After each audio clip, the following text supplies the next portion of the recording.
చల్లగా. అన్విత.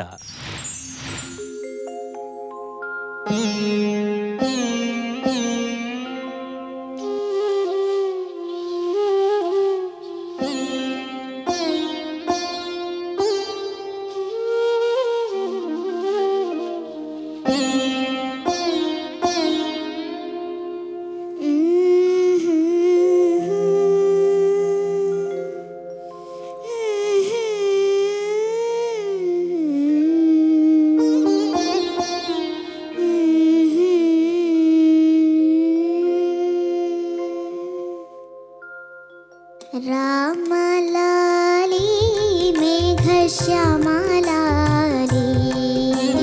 తామరసనయన దశరథ తనయాలాలి రామలాలి మేఘశ్యామలాలి తామరసనయన దశరథ తనయాలాలి.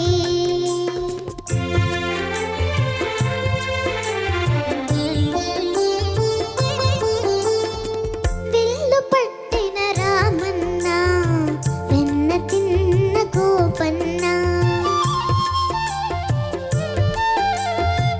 విల్లు పట్టిన రామన్న వెన్న తిన్న గోపన్న నిన్ను వలచే కన్నెవడిలో నిన్ను వలచే కన్నెవడిలో నిదుర కోసం వేచేవా ఒదిగి ఒదిగి చూసేవా.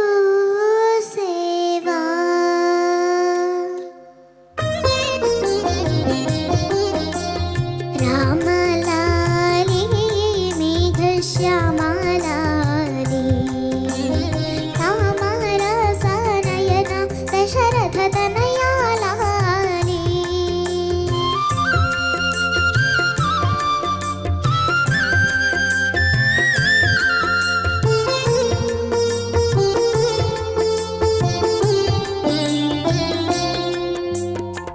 దూర ప్రాయపు దొర పాప ఊర చూపుల కను పాప దూర ప్రాయపు దొర పాప ఊర చూపుల కను పాప చిలిపి జాబిలి చూసనా మరి చిలిపి జాబిలి చూసనా మరి కలువ వెన్నెల మరిగేనో చలికి లోలో ఏమౌనో.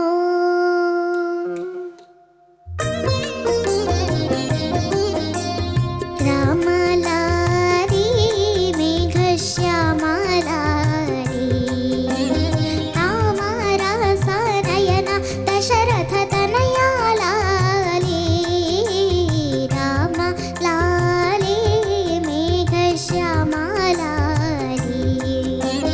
తామరసనయన దశరథ తనయాలాలి.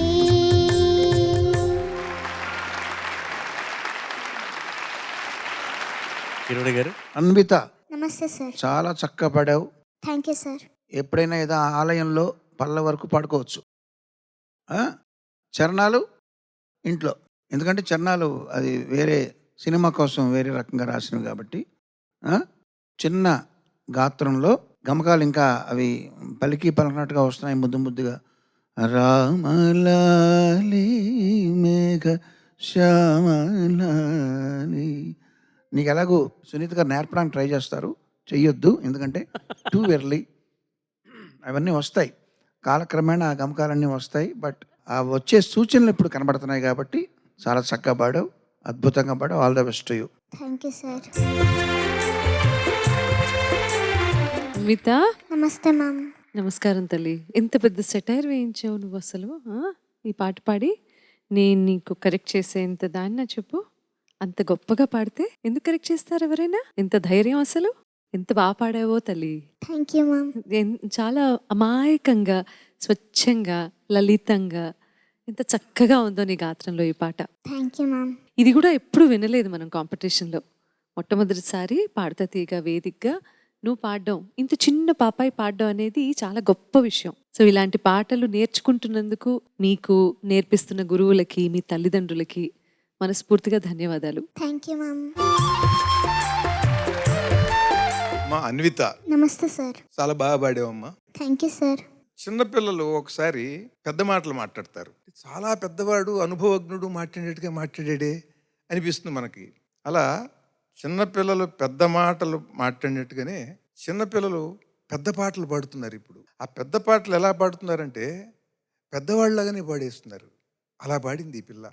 చాలా చక్కగా పిల్ల అంటే మనకి తెలియకుండానే వాళ్ళకు ఒక 10 ఏళ్ల తర్వాత వచ్చే సంస్కారం, 8 ఏళ్ల తర్వాత ఇప్పుడున్న వయసుకి వచ్చే సంస్కారం ఇప్పుడు ఉంది. అది బీజ రూపంలో ఉంది. అది మాట్లాడుతోంది.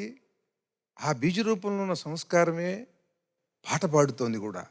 చాలా చక్కగా మనకి తెలియకుండా పరమ సూక్ష్మంగా వాళ్ళల్లో పనిచేసే ఆ సంస్కారాలు, పూర్వజన్మ సంస్కారం అలా ఇప్పుడు వాళ్ళ సంగీత శక్తి ఏమిటి, ఇవన్నీ కూడా ఇట్లాంటి మహానుభావులకు తెలుస్తాయి. కీరవాణి గారి లాంటి వారికి దాంట్లో విశేషంగా ఒక తపస్సులాగా స్వరం గురించి తప్పించి ఉన్నారు. వాళ్ళకి జన్మాంతర సుకృతంతో వచ్చినటువంటి విద్యతో పాటు ఈ జన్మంతా కూడా ఆ స్వరం కోసం, ఆ నాదం కోసం తప్పించి ఉన్నారు. ఏది ఏ వాద్యంలో ఎలా వస్తుంది శబ్దం, ఏ వాద్యంలో ఎలా వస్తుంది, వాటన్నిటిని ఎలా కలిపితే ఒక కొత్త అద్భుతమైనటువంటి అనుభూతిని కలిగించాలి, ఏ రసంతో, ఇవన్నీ అలా నిరంతరం అలా ఆలోచించి సాధన చేసి ఒక తపస్సులాగా సాగిన జీవితం గనక వాళ్ళు, బాలు గారు ఇట్లాంటి వాళ్ళు చూడగానే వీళ్ళల్లో ఉన్న సంస్కారాన్ని గుర్తిస్తారు. చాలా చక్కగా నీ స్థాయికి మించి చక్కగా దాన్ని పాడావు. చాలా సంతోషం. Thank you sir. ఈ సందర్భంగా నేను 1996-97లో ఈటీవీ వారు భాగవతం సీరియల్ తీశారు బాపు గారితో. దానికి దాంట్లో రామాయణ ఘట్టానికి నేను రామాలాలి మేఘశ్యామాలాలి పాట రాయాల్సి వచ్చిందండి. నేను ఆ పాట ఎట్లా రాయాల్సి వచ్చిందంటే పైగా నేను పురజనులందరూ వచ్చి రామాలాలి మేఘశ్యామాలాలి అని పాడుతున్నారు.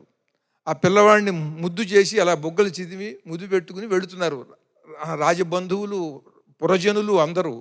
అక్కడ వశిష్ఠ మహర్షి కూడా ఉంటాడు కదా, వశిష్ఠ మహర్షి పాడితే బాగుంటుంది అని నేను ఒక సూచన చేశా బాపు గారికి, రమణ గారికి. రమణ గారు అన్నారు, బ్రహ్మర్షి కదండి, బ్రహ్మర్షి బంధంలో మమకార బంధంతో పాడేది కదా లాలిపాట, బ్రహ్మర్షి బంధంలో చిక్కుకున్నట్టు అవుతుందేమో అన్నారు. నేను అలా కాకుండా నా ప్రయత్నం చేస్తానండి అని నేను రాశా. 4 వాక్యాలు, నా జన్మ ధన్యమైంది కవిగా అని నేను అనుకునేటువంటి ఆ వాక్యాలు అనమాట అవి. అందరూ వచ్చి రామాలాలి మేఘశ్యామాలాలి అని పాడుతున్నారు. నారాయణ రెడ్డి గారు కూడా అదే పల్లవి ఉంచారు. ఎందుకనంటే రాముడికి లాలి పాడేటప్పుడు రామాలాలి అంటాం తప్పదు, కృష్ణుడికి లాలి పాడేటప్పుడు కృష్ణాలాలి అంటాం. దాన్ని అది ఎవరు పాడినా ఆ మాట పెట్టాల్సిందే అక్కడ. నేను 4 వాక్యాలు విడిగా వశిష్ఠ మహర్షి కోసం రాశాను. రామాలాలి ధర్మం వర్ధిల్లాలి,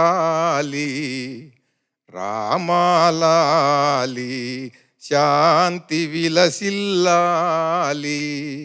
నీ వ్రత దీక్షకు మునులు జనులు ప్రణమిల్లాలి, నీ పరిపాలనలో ఇలరంజిల్లాలి,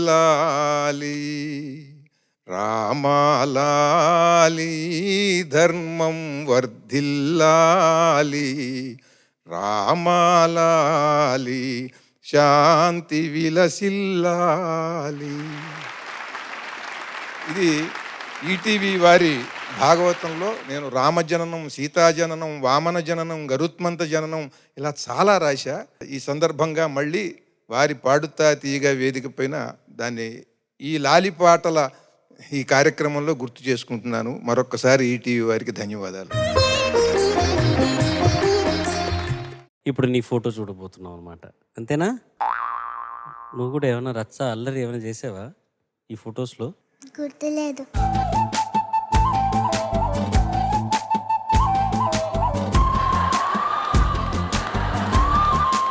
ఇప్పుడు కూడా నన్ను అలాగే చూస్తున్నావు నువ్వు. ఏంటి నువ్వు మాట్లాడేది, ఎందుకు ఇంత వాగుతున్నావు అన్నట్టుగానే చూస్తావు. ఇలాగే నువ్వు అప్పటి నుంచి ఉందన్నమాట. ఇది ఎవరిని చూసావు? నువ్వు మమ్మీని చూసావా, డాడీని చూసావు? అలాగా కెమెరాని చూసా.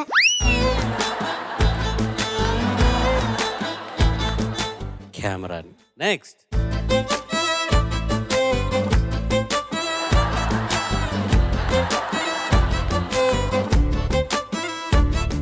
ఏమండి, చరణ్ గారు, అయ్యా క్యూట్గా ఉంది అన్నది ఎవరు? క్యూట్గా ఉంది అనేది.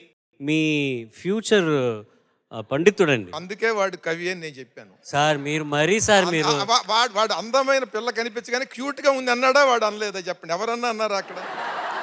వాడు కవి అని నేను చెప్పాను. అది నేను అంతవరకే. నెక్స్ట్